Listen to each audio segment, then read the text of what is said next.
अस्सलामुअलैकुम my brothers and sisters, hope आप लोग सब खैरियत से होंगे। और आज हम लोग पढ़ेंगे types of function invoking. Previous video अगर आपने नहीं देखा है तो इस वीडियो के डिस्क्रिप्शन में जाएंगे, आपको प्लेलिस्ट का लिंक मिलेगा सी अल्टीमेट सीरीज, उसमें आप जाएंगे प्रीवियस तमाम वीडियोस को देख के आएंगे। और मैं ये मान के भी चल रहा हूँ कि आपने प्रीवियस वीडियोस को देखा हुआ है, ताकि ये वीडियो और आगे आने वीडियो आपको प्रॉपर तरीके से समझ में आए। इसी वीडियो के डिस्क्रिप्शन आपको एक और प्लेलिस्ट का लिंक मिलेगा सी एब्सोल्यूट बिगिनर सीरीज, जिसमें अगर आप जाएंगे तो सी का पूरा प्रैक्टिकल सीरीज हमने बताया है। प्रैक्टिकल इसी को लिखते कैसे है, इंडस्ट्री का स्टैंडर्ड क्या है, कोड कैसे फॉर्मेट करते हैं, और हर एक कॉन्सेप्ट जो आप थ्योरेटिकल में पढ़ते हैं वो सब चीज को हमने प्रैक्टिकल में भी कवर किया है, लेकिन और प्रैक्टिकल पर्सपेक्टिव को मद्देनजर रखते हुए। तो अगर आप सी प्रोग्रामिंग लैंग्वेज में मास्टर बनना चाहते हैं, सी में आप करियर बिल्ड करना चाहते हैं, तो ये दोनों प्लेलिस्ट आपके लिए बहुत इंपॉर्टेंट है। अभी आप जाइए, दोनों चैनल को सब्सक्राइब करिए और दोनों प्लेलिस्ट को साइमल्टेनियसली फॉलो करिए। अगर अब तक आपने इस चैनल को सब्सक्राइब नहीं किया तो सब्सक्राइब करिए, वीडियो को लाइक नहीं किया तो लाइक करिए और वीडियो को शेयर भी कर देना। ये शुरू करते before wasting any time. Types of function invoking. इससे पहले हम लोगों ने फंक्शन से ऊपर दो वीडियो डिस्कस किया। पहला वीडियो में तो हमने पूरा का पूरा फंडामेंटल डिस्कस कर लिया फंक्शंस का, कैसे बनाएंगे, कैसे डिक्लेयर करेंगे, ब्ला ब्ला ब्ला। मैं दोबारा रिपीट नहीं कर सकता उसको। दूसरा वीडियो जो प्रीवियस वीडियो में डिस्कस किया, उसमें हमने प्रोटोटाइप डिस्कस किया फंक्शन। सॉरी, 3 वीडियो डिस्कस कर लिया बाय द वे। एक फंक्शन का फंडामेंटल था, दूसरा में प्रोटोटाइप, इन्वोकिंग और ये सब, prototype, call by value, call by reference, ये सब देख लिया हमने। और प्रीवियस वीडियोस में हमने देखा types of variable storage class. इसमें हमने देखा कि भाई फ्लोट, इंट, कैर और डबल ये किस तरीके से ऑटो, एक्सट्रेन, स्टैटिक और रजिस्टर होते हैं, ये सब कुछ समझ गए। आज जो आखिरी कड़ी और लड़ी है वो हम लोग समझेंगे, विच इज फंक्शन को कितने तरीके से इन्वोक किया जाता है। इन्वोक का मतलब पोक नहीं, इन्वोक का मतलब पोक नहीं होता। इन्वोक का मतलब बुलाना, कॉल करना। फंक्शन को कितने तरीके से कॉल किया जाता है, तो भाई आसान शब्दों में 4 तरीके से कॉल किया जाता है। अब आप सोच रहे हो अरे बाप रे बाप, 4 तरीका पढ़ना पड़ेगा। अरे बहुत आसान है यार, देख लो। Sir, understanding different way to call function in C programming. और ये सिर्फ कॉल नहीं करना, इसमें आपको मजा आएगा। आज की क्लास में आपको मजा आएगा बहुत ज्यादा। चलिए, function invoke categories. Function invoke का कैटेगरी क्या? इन्वोक का मतलब मैंने बता दिया ना, बुलाना होता है, कॉल करना होता है। We categorize a function invoke calling depending on the argument और a parameter and their return value. 3 चीजों के ऊपर निर्भर करता है इन्वोक और उसका कैटेगरी। आपको पता है आर्गुमेंट क्या होता है? मत बोलना कि नहीं मालूम। नहीं पता तो प्रीवियस वीडियो देख के आइए। आप यही नहीं बोलेंगे कि आपको पैरामीटर का मतलब नहीं पता। नहीं पता तो प्रीवियस वीडियो देख के आएंगे। और रिटर्न वैल्यू, रिटर्न वैल्यू से मुराद जो फंक्शन रिटर्न करेगा वो वैल्यू, ये भी आपको पता चल गया। ठीक है, रिटर्न टाइप नहीं बोल रहा हूँ, रिटर्न वैल्यू बोल रहा हूँ। ठीक है, in simple word we can divide the functions invoke into 4 type depending on whether parameter pass into function और not, whether the function return something और नॉट। आसान शब्दों में, पैरामीटर है या नहीं इसके बेसिस पे 2 आएगा, और रिटर्न कर रहा है कि नहीं इसके बेसिस पे 2 आएगा। 4 कैटेगरी। पहला कैटेगरी होता है कि कोई आर्गुमेंट भी नहीं है, यानी फंक्शन कोई आर्गुमेंट लेगा नहीं, ना कुछ रिटर्न करेगा। सिंपल सी बात है। दूसरा है कि कोई आर्गुमेंट तो नहीं लेगा रिटर्न, लेकिन रिटर्न कुछ ना कुछ जरूर करेगा। तीसरा है कि आर्गुमेंट तो लेगा लेकिन रिटर्न नहीं करेगा। और चौथा ये है कि आर्गुमेंट भी लेगा, रिटर्न भी करेगा। समझ में आया आपको? आइए समझते हैं। Type 1 with no argument and have no return value. सबका एग्जांपल दिया हुआ है। As a name suggest any function which has no argument and does not return any value to the calling function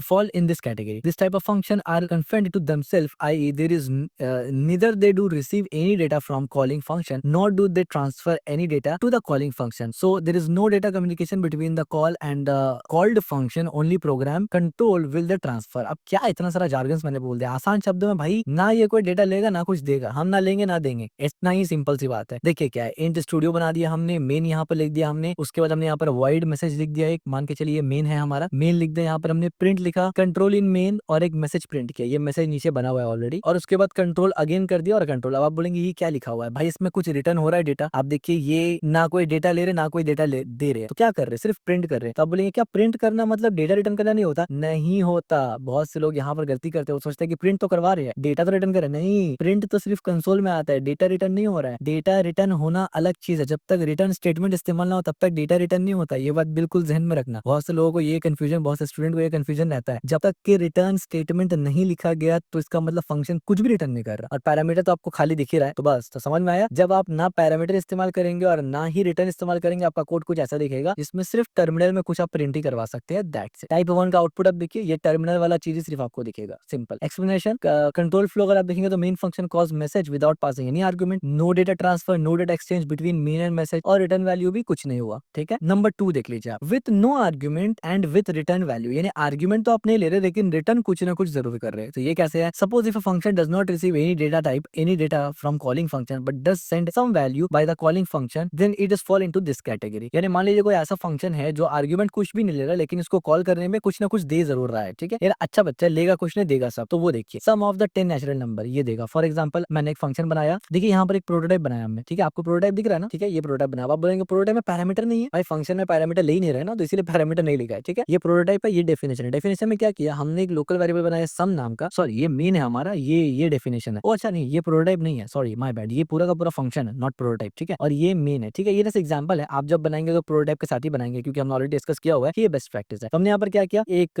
कैल सम नाम का फंक्शन बनाया जिसमें हमने लिया इंट आई और एस का वैल्यू 0 लिया और यहाँ पर फोर लूप चलाया, i equal to 0, i less than 10 और i प्लस प्लस, और बेसिकली यहाँ पर s इक्वल टू प्लस 1, यानी हम यहाँ पर सम कर रहे हैं, बेसिकली पूरा 10 नंबर का सम कर रहे हैं और रिटर्न क्या कर रहे हैं, s कर दे रहे। तो क्या हुआ, the function return sum of the 10 natural number, ये रिटर्न कर रहा है जबकि कुछ ले नहीं रहा है, ये खुद से रिटर्न कर रहा है। तो जब मेन के अंदर हमने इसको कॉल किया सम कॉल को, अब देखिए कुछ भी आर्गुमेंट पास नहीं किया, लेकिन क्योंकि ये रिटर्न कर रहा है इसलिए हमें इसको जरूरी है कि एक वेरिएबल में स्टोर करवाना, वरना रिटर्न का रिजल्ट आप ले नहीं पाएंगे। ठीक है, हाँ डायरेक्ट एक्सप्रेशन में भी डाल सकते हैं बट दैट इज डिफरेंट। और फिर जब यहाँ पर आप सम रिटर्न करवाएंगे तो आपको आउटपुट में क्या दिखेगा, ये दिखेगा। ठीक है, तो ये एक एग्जांपल था कि फंक्शन आर्गुमेंट कुछ नहीं ले रहा है, देखिए इस्तेमाल करते वक्त कोई आर्गुमेंट नहीं दे रहे लेकिन रिटर्न जरूर कर रहा है। तो ये सेकंड कैटेगरी था। Explanation, no argument call sum is call without any argument. Return value क्या था, ये रिटर्न किया 55 टू मेन। डेटा स्टोरेज क्या था, the return value is store in some variable. ठीक हो गया। टाइप 3 देख लीजिए क्या है, with argument and have no return. ये बड़ा ही बुरा आदमी है। ठीक है, ये बोलता है ले लेंगे लेकिन देंगे नहीं कुछ। तो क्या मतलब है इसका, देखिए if a function include argument but does not return anything it falls this category. यानी आर्गुमेंट तो ले लिया लेकिन रिटर्न कुछ नहीं करेगा। अब देखिए रिटर्न नहीं करेगा का मतलब है कि कोई वैल्यू रिटर्न नहीं करेगा, प्रिंट जरूर करवा सकता है। मान लीजिए आपने बोला अगर एक फंक्शन बनाया आपने जो दो नंबर को लेके कंपेयर करके बोलेगा कि भाई ये ट्रू है या फॉल्स है, तो जरूरी नहीं है कि वो ट्रू फॉल्स रिटर्न करे, हो सकता है वो प्रिंट भी कर दे ट्रू फॉल्स। तो ठीक है, तो ऐसे भी इस्तेमाल होता है। वरना आप सोचने लग जाएंगे कि यार ये कैसा है कि डेटा ले तो लिया लेकिन रिटर्न कुछ नहीं किया। रिटर्न सिर्फ आप डेटा तब करवाते हैं ना जब उस वैल्यू के साथ आगे कुछ करना हो आपको। अगर आपको सिर्फ ट्रू फॉल्स ही जानना है तो क्या करिएगा वैल्यू लेके। ठीक है, और भी बहुत सारा सिनेरियोस होता है। One way communicate take place between calls and calling and function call. Types of argument, अब देखिए आर्गुमेंट दो किस्म का होता है यहाँ पर। एक्चुअल आर्गुमेंट होता है एक, यानी argument that is pass to the function when it is called, यानी जब फंक्शन को कॉल किया गया तब आर्गुमेंट भेजा गया। दूसरा होता है formal argument, argument that received by the function definition, यानी ये आर्गुमेंट क्या होता है, फंक्शन डेफिनेशन में ही लिखा जाता है, यानी डेवलपर खुद भेजता है, यूजर नहीं भेजता। एग्जांपल देख लीजिए इसका क्या होता है। देखिए यहाँ पर हमने मेन फंक्शन बनाया, ये हमारा पूरा मेन का बॉडी हो गया। ठीक है, program to calculate sum of any 3 given number, और यहाँ पर क्या हो रहा है, यहाँ पर हम लोग क्या बना रहे हैं, function to calculate given any 3 number. ठीक है, अब देखिए ये हमारा सम का एक फंक्शन बना लिया हमने, उसमें मिल लिया int f1 int f2 int f3। ठीक है, हमने यहाँ पर 3 पैरामीटर दिया, क्यों, क्योंकि यहाँ पर आर्गुमेंट ले रहा है। ठीक है, विद आर्गुमेंट, लेकिन रिटर्न वैल्यू नहीं रहेगा। तो आर्गुमेंट लेना है इसको, तो इसने पैरामीटर दे दिया। जाहिर सी बात आप देखिए यहाँ पर जब हमने इसको यानी बुलाया, यानी जब हमने कॉल किया सम को, तो हमने 3 बार इंट भेजा। 3 इंट में क्या था, a1 a2 a3 का वैल्यू था। तो यहाँ पर 3 बार हमने आर्गुमेंट सेंड किया क्योंकि ये 3 बार ले रहा था। लेकिन यहाँ पर जब आप देखेंगे तो उसको लेके हमने प्लस करके ना इसको प्रिंट करवा दिया, रिटर्न नहीं करवाया। ठीक है, रिटर्न नहीं करवाया। तो आर्गुमेंट लिया, एज यू कैन सी यहाँ पर भी लिया, लेकिन प्रिंट करवा दिया। तो प्रिंट करवाना is not equal to return करवाना। रिटर्न सिर्फ तब होगा जब रिटर्न कीवर्ड लिखेंगे। तो प्रिंट से क्या हुआ, मुझे सिर्फ टर्मिनल में दिखेगा। ठीक हो गया। तो ये तीसरा एग्जांपल था। आउटपुट देखिए क्या है, ये प्रिंट होकर दिखेगा, ये प्रिंट होकर दिखेगा। एक्सप्लेनेशन, आर्गुमेंट पास किया गया, एक्चुअल आर्गुमेंट ये था, पास टू सम, आर्गुमेंट रिसीव्ड, ये फॉर्मल आर्गुमेंट था। अच्छा,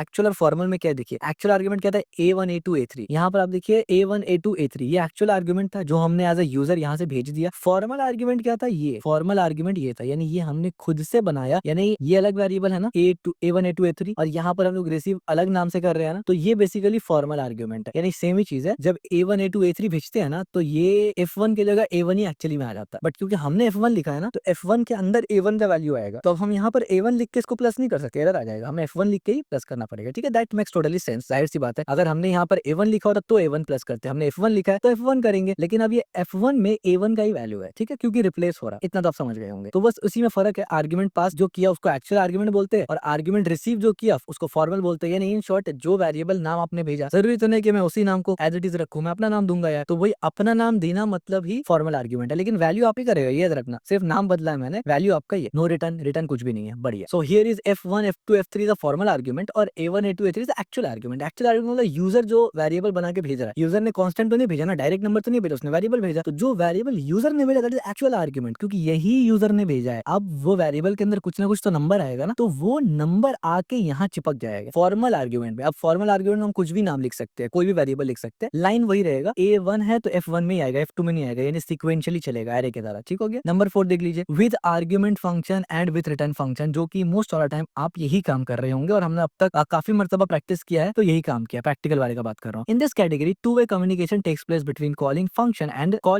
कॉल्ड फंक्शन। जाहिर सी बात है, कॉलिंग और कॉल्ड का मतलब समझ रहे हैं ना। कॉलिंग का मतलब इसको कॉल कर रहे हैं, और कॉल्ड का मतलब जो कॉल कर रहा है या जिसको कॉल किया गया। जाहिर सी बात है, एक फंक्शन दूसरा को कर रहा है ना। मेन फंक्शन क्या कर रहा है, यहाँ पर कॉल कर रहा है ना, और किसको कॉल कर रहा है, सम फंक्शन को कॉल कर रहा है। ठीक है, तो ये कॉल्ड है जिसको बुलाया गया, ये कॉलिंग है जो कर रहा है। ठीक हो गया, इतना तो आप समझ ही गए होंगे। A function return a value and also argument and pass to it. ठीक है, क्या है चलिए देखते हैं। ये हमारा मेन फंक्शन है, यहाँ मेन का बॉडी खत्म हो गया। ठीक है, यहाँ हमने सम फंक्शन बनाया, हमने यहाँ पर 3 पैरामीटर लिया है F1 F2 F3, of course ये फॉर्मल पैरामीटर है, और यहाँ पर रिटर्न भी करवाया F1 F2 F3 को प्लस करके। ठीक है, अब यूजर जब इसको इस्तेमाल करेगा तो आप देखिए मैंने यहाँ आर्ग्यूमेंट भेजा है int1 int यानी int में क्या जाएगा A1 A2 A3, ये तीनों int में चला जाएगा। तो जाहिर सी बात है ये एक्चुअल आर्ग्यूमेंट है जो इसमें चला गया, यानी मैंने आर्ग्यूमेंट भेज दिया। दूसरा, जब ये आर्ग्यूमेंट यहाँ आया उसको प्रोसेस करने के बाद इस फंक्शन ने रिटर्न भी किया, तो जाहिर सी बात है जब रिटर्न किया तो हम एक्सेप्ट भी करेंगे। एक्सेप्ट हमने कहा किया, रिजल्ट में एक्सेप्ट कर लिया। ठीक है, एज यू कैन सी ये रिजल्ट यहाँ है, हमने यहाँ कॉल किया, सॉरी यहाँ कॉल किया, रिजल्ट में एक्सेप्ट कर लिया और फिर हमने इसको रिजल्ट करवा लिया। एकदम सिंपल सी बात है। आउटपुट क्या मिलेगा, प्लीज एंटर एनी 3 नंबर। अच्छा, स्कैनएफ इस्तेमाल हुआ यहाँ पर क्या? हाँ, अच्छा स्कैनएफ इस्तेमाल किया, इसीलिए इसको ऊपर लिखा है। तो स्कैनएफ के मदद से हमने बोला भाई 3 नंबर प्रिंट करो, 3 नंबर दो। जब 3 नंबर यूजर ने डाला तो इस फंक्शन के अंदर गया, जब इस फंक्शन ने रिटर्न किया तो हमने उसको प्रिंट करवा दिया। ठीक है, इस तरीके से बढ़िया सिंपल सी चीज का explanation. Argument pass A1 A2 A3 actual argument था जो पास किया गया सम फंक्शन के अंदर। आर्ग्यूमेंट रिसीव किया गया A1 A2 A3, यानी इन तीनों में ये आर्ग्यूमेंट पास किया गया तो इसको फॉर्मल आर्ग्यूमेंट बोलते हैं, यानी रिसीव किया गया इसको फॉर्मल आर्ग्यूमेंट बोलते हैं। रिसीव द वैल्यू, इसने वैल्यू रिसीव कर लिया, और रिटर्न क्या किया, sum return the calculated sum into mean, दोबारा मीन में रिटर्न कर दिया।